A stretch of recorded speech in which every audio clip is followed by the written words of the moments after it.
हमारी जूती टूट गई है, क्या तुम इसे ठीक कर दोगे? हाँ हाँ शास्त्री जी, क्यों नहीं। अरे यही तो मेरा काम है। लाइए, दे दीजिए।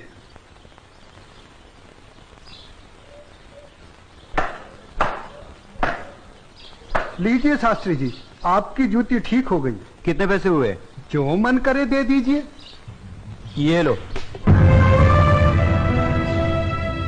शास्त्री जी, पूरा ना मानो तो एक बात पूछूं? जो पूछना है जल्दी पूछो, हमारे पास समय नहीं है। आप लोग इतनी सुबह सुबह कहाँ जा रहे हैं? आज पूर्णिमा है, इसीलिए हम सब लोग गंगा स्नान करने जा रहे हैं। गंगा माँ के चरणों में दान पुण्य करके उनका आशीर्वाद प्राप्त करेंगे। परंतु तुम ये सब क्यों पूछ रहे हो? आप लोगों को देखकर मेरे मन में ख्याल आया था कि आप लोग जरूर किसी शुभ कार्य के लिए जा रहे हैं। अगर आप लोग मेरा भी एक काम कर दें तो आपकी बड़ी मेहरबानी होगी। करने योग्य होगा तो अवश्य करेंगे। जल्दी बताओ क्या काम है? शास्त्री जी, आज बड़ा शुभ दिन है और आज के दिन मैं भी चाहता हूँ कि कुछ दान पूर्ण करके गंगा माई का आशीर्वाद प्राप्त करूँ। शास्त्री जी, मेरी तरफ से ये दमड़ी गंगा माई को अर्पण कर दें तो आपकी बड़ी मेहरबानी होगी। ठीक है, दे देंगे। लाओ। ये क्या बात कर रहे हैं? ज्ञानी होकर अज्ञानी जैसा काम करते हैं। क्यों, क्या हुआ? राम राम, आंखें होते हुए भी अंधों जैसी बात कर रहे हैं। ये छोटी जाति से है, अगर इसकी छुई हुई दमड़ी आपने छू ली तो आप भी अपवित्र हो जाएंगे। गंगा जी में डुबकी लगाने के बाद भी पवित्र नहीं हो पाएंगे। राम राम राम राम। हाँ, तुम ठीक कह रहे हो। सुनो, तुम अपनी दमड़ी इस पत्थर पर रख दो। जैसी आपकी आज्ञा। ओम अपवित्राय पवित्राय नमः। हाँ, अब ठीक है, अब आप इसे छू सकते हैं। ठीक है, चलो। शास्त्री जी, एक प्रार्थना और थी। अब क्या है? शास्त्री जी, अगर गंगा माई स्वयं हाथ बढ़ाकर मेरी ये भेंट स्वीकार करें तभी दीजिएगा, अन्यथा मत दीजिएगा। अगर स्वीकार करें तो बोल दीजिएगा ये तेरे भक्त रविदास ने भेजी है। ठीक है भाई, हम ऐसा ही कर देंगे। चलो चलो चलो।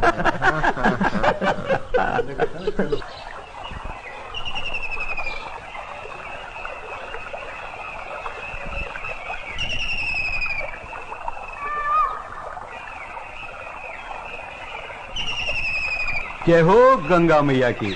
हे माँ, तू अपनी कृपा सदा हम पे बनाए रखना माँ। यदि हमसे कोई पाप हो जाए तो अपने इस पावन जल से उसे धो डालना माँ। हे माँ, तू अपनी शरण में हमें सदा रखना माँ। जय हो गंगा मैया। अरे मित्रा, आप कुछ भूल रहे हैं। क्या? अरे वही शूद्र जिससे आपने अपनी जूती ठीक करवाई थी, उसकी दी हुई दमड़ी। अरे उसने कहा था कि स्वयं गंगा माता हाथों से स्वीकार करे तो देना, अन्यथा नहीं। पागल कहीं का। अरे भाई, याद आया याद आया। यही दमड़ी ना? हाँ हाँ हाँ। हे गंगा मैया, ये दमड़ी उस शुद्ध रविदास ने आपको भेंट करने के लिए दी है और ये भी कहा है यदि आप स्वयं अपने हाथों से इसे स्वीकार करें तो ही हम आपको दें। जय हो गंगा मैया। अरे गुरुजी, आप भी क्या उस शूद्र की बातों में आ गए? भला ऐसा भी कहीं हो सकता है कि स्वयं गंगा माँ अपने हाथों से उस शूद्र की भेंट स्वीकार करे?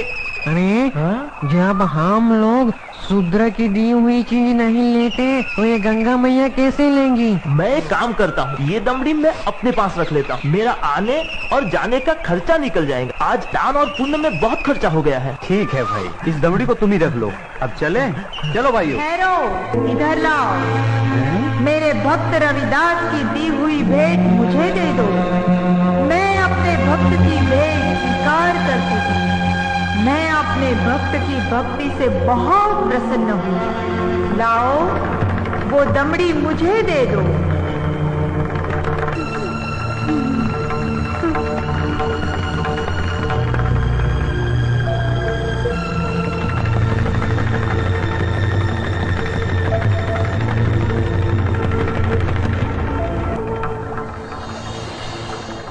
और सुनो, ये कंगन मेरी ओर से मेरे भक्त को दे देना और कहना मैंने उसकी भेंट स्वीकार कर ली।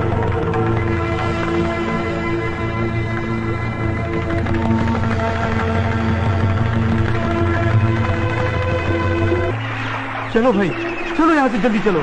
ये मुझे लगता है ये जरूर उस शूद्र का फैलाया हुआ कोई माया जाल है। चलो। गुरुजी, हमारी आंखों ने जो देखा और हमारे कानों ने जो सुना, क्या वो सच था? वो तो एकदम सच था, किंतु ये बिल्कुल सच नहीं था कि गंगा माँ ने स्वयं अपने हाथों से उस शूद्र रविदास की भेंट स्वीकार की। और मुझे तो लगता है ये शूद्र रविदास कोई बहुत बड़ा मायावी है। हाँ, मुझे भी यही लगता है। मैं अपनी आंखों और कानों पर अभी तक विश्वास नहीं कर पा रहा हूँ। परंतु एक बात मेरी समझ में नहीं आ रही कि इस तरह के मायावी चमत्कार दिखाकर उस शूद्र रविदास को क्या प्राप्त हुआ? प्रसिद्धि। हाँ हाँ, प्रसिद्धि। वो यही चाहता है कि हम उसके इस माया जल को चमत्कार समझें। तो आगे की कहानी मेरी पूरी तरह से समझ में आ गई। वो शूद्र यही चाहता है कि उसके इस चमत्कार की चर्चा हम पूरे राज्य में करें, जिससे राज्य के भोले भाले लोग उसे गंगा माँ का सच्चा भक्त समझकर उसकी पूजा करने लगे। आप बिल्कुल सही कह रहे हैं। लेकिन इस कंगन का क्या करें?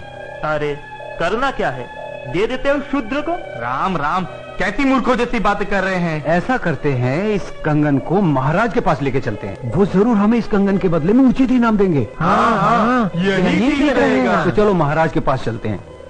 लेकिन उस रविदास के बच्चे से क्या कहेंगे हम? अरे हम उसके घर के सामने से ही नहीं जाएंगे। हाँ, बिल्कुल ठीक है। और वो इतना अंतर्यामी तो है नहीं। अरे उससे तो पता भी नहीं चलेगा कि गंगा माँ ने उससे देने के लिए कोई कंगन दिया भी है या नहीं।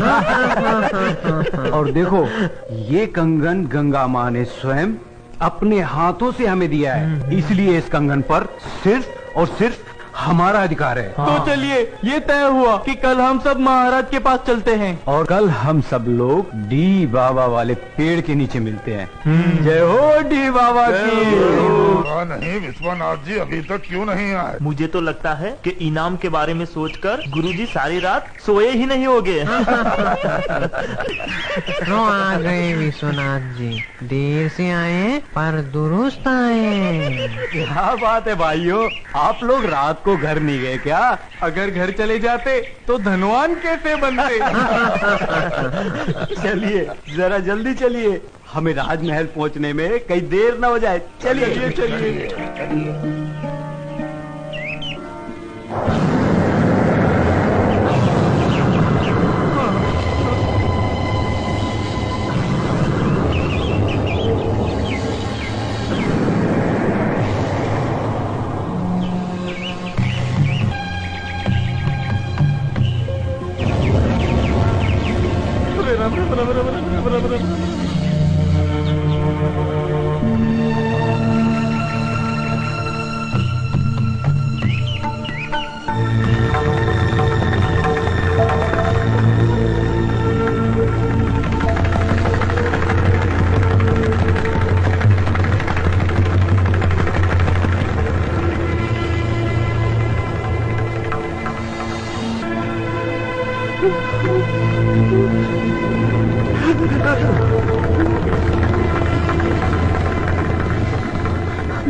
अब ये कौन सी माया है शूद्र रविदास की?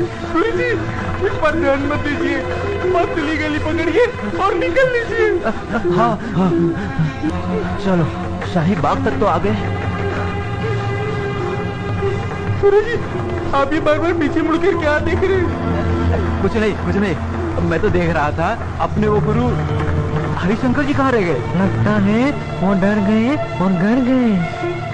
वो कहीं का। चलो महाराज से मिलते हैं। अरे भाई द्वारपाल, हम लोगों को महाराज से अभी मिलना है। अभी सूचना देता हूँ। रुको, पंडित जी के लिए सूचना की कोई आवश्यकता नहीं है, इन्हें महाराज से अभी मिला देते हैं। आइए, चलो भाइयों। चलो।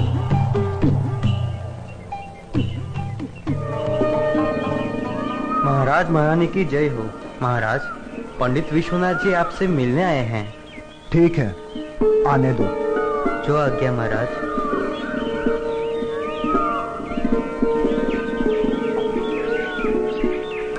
महाराज की जय हो। महाराजा काशी नरेश और महारानी को मेरा प्रणाम स्वीकार हो।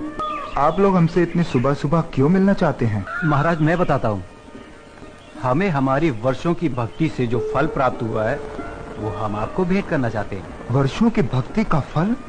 हमें तो कुछ समझ में नहीं आया। अगर भक्ति का फल आप लोगों को मिला है तो उसे आप हमें क्यों देना चाहते हैं? क्योंकि महाराज ये हमारे किसी काम का नहीं, ये तो सिर्फ महारानी जी के योग्य है। ये तो वास्तव में बहुत अद्भुत कंगन है, लेकिन ये तुम्हें कैसे प्राप्त हुआ? महाराज ये कंगन हमारी भक्ति से प्रसन्न होकर स्वयं गंगा माँ ने भेंट स्वरूप हमें दिया है। क्या कहा? स्वयं गंगा जी ने आप लोगों को यह कंगन दिया है? सच महाराज, यह तो बड़ा अद्भुत कंगन है। इसने तो हमारा मन मोह लिया है। लेकिन इस एक कंगन का हम क्या करेंगे? इनसे कहिए इसके साथ का एक और कंगन लाकर दे। सुन लिया विश्वनाथ जी, अब आप लोग पूजा और भक्ति करके गंगा माँ से हमें इसमें का दूसरा कंगन भी ला कर दें। हम आपको मुंह मांगा इनाम देंगे। क्षमा करें महाराज, लेकिन इसमें का दूसरा कंगन हम आपको नहीं दे सकते। क्यों नहीं दे सकते? हमारी आज्ञा का उल्लंघन करने की तुम्हारी हिम्मत? असल में महाराज ये कंगन गंगा माँ ने हमारी भक्ति से प्रसन्न होकर हमें नहीं दिया, बल्कि उस शूद्र रविदास की भक्ति से प्रसन्न होकर उसे भेंट करने के लिए दिया है। क्या कहा? गंगा माँ ने स्वयं ये कंगन रविदास को भेंट करने को दिया है? हमें यकीन नहीं हो रहा। हमें सारी घटना विस्तार से बताओ। बताता हूँ।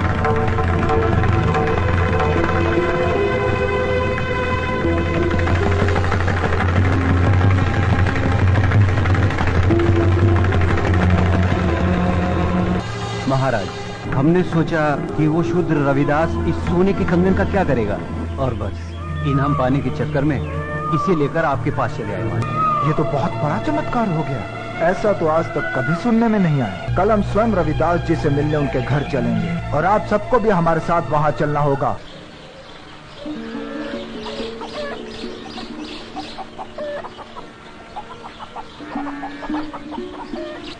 रविदास जी, महाराजा काशी नरेश आपसे मिलने आ रहे हैं।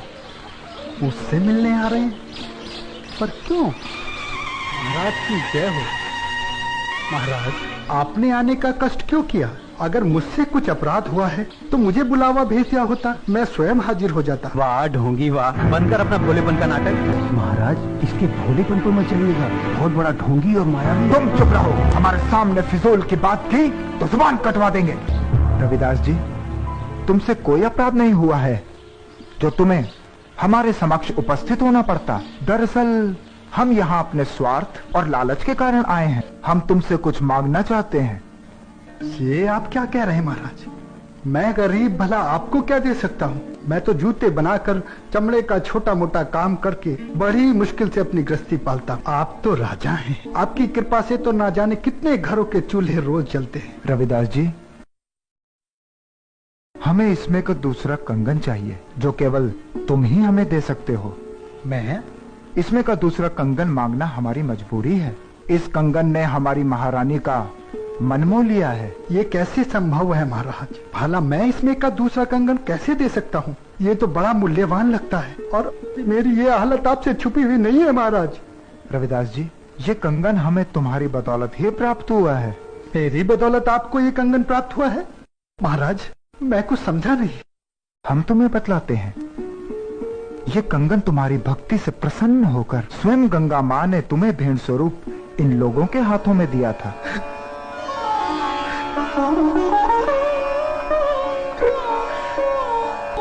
आप सच कह रहे हैं ना महाराज? क्या गंगा माई ने मेरी भेंट स्वीकार कर मेरी भक्ति से प्रसन्न होकर ये कंगन भेंट स्वरूप मुझे प्रदान किया था? तेरा लाख लाख शुक्र है गंगा माँ। तेरे इस आशीर्वाद से तेरा ये रविदास भक्त तुल्य हो गया, माँ तुल्य हो गया। बंद कर अपनी ये नौटंकी। ये तो सब तेरा रचाया हुआ माया जाल है। मैं भला ऐसा किस लिए करूँगा? प्रसिद्धि पाने के लिए।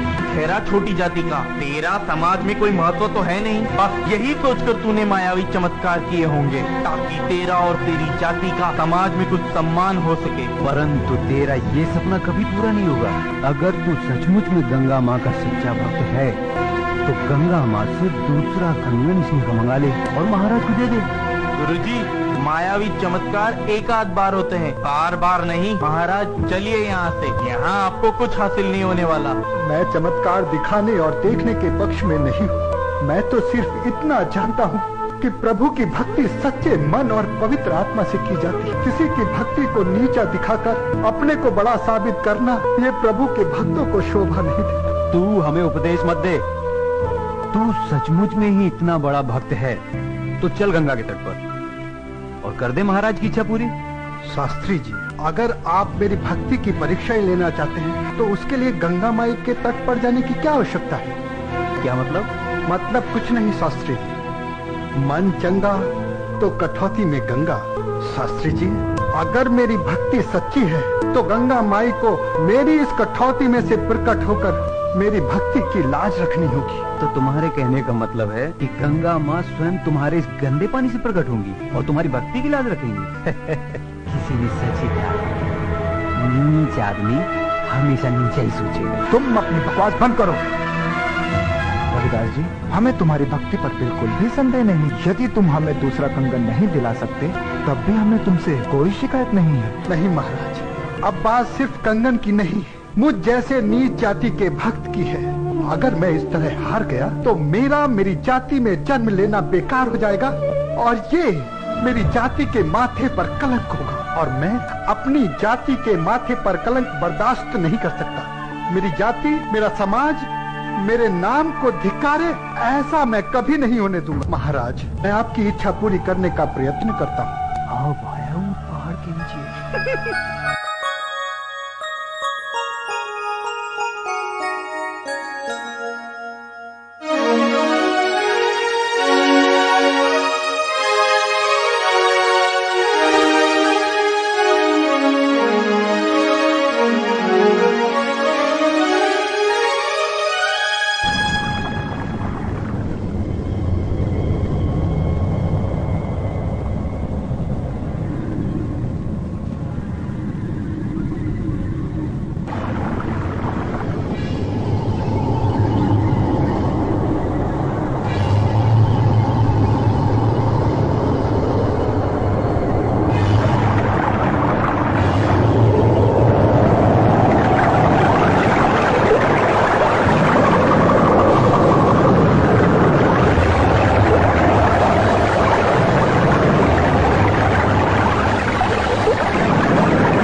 खोलो भक्त रविदास, लो ये कंगन ले लो।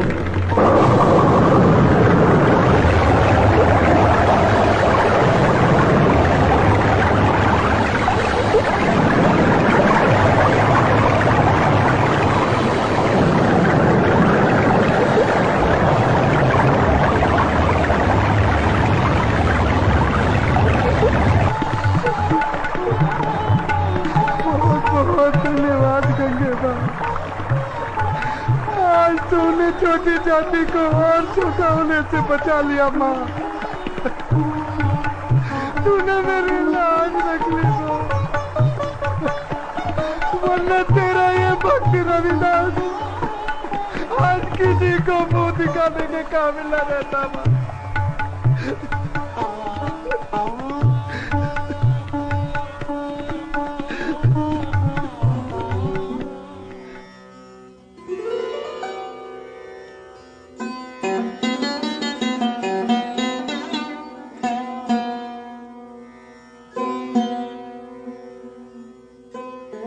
हमें क्षमा कीजिए रविदास जी, आज आपको हमारे कारण अपनी भक्ति का इम्तिहान देना पड़ा। हम आपको और आपकी भक्ति को प्रणाम करते हैं। यदि हम कभी भी आपके काम आ सके तो इसे हम अपना सौभाग्य समझें। बोलो संत रविदास की जय, गंगा मैया की जय। अच्छा रविदास जी, अब हमें आज्ञा दीजिए। जय जी आपकी। अब चलो यहाँ से। अपना मुंह काला कराने के बाद भी नहीं चलोगे क्या?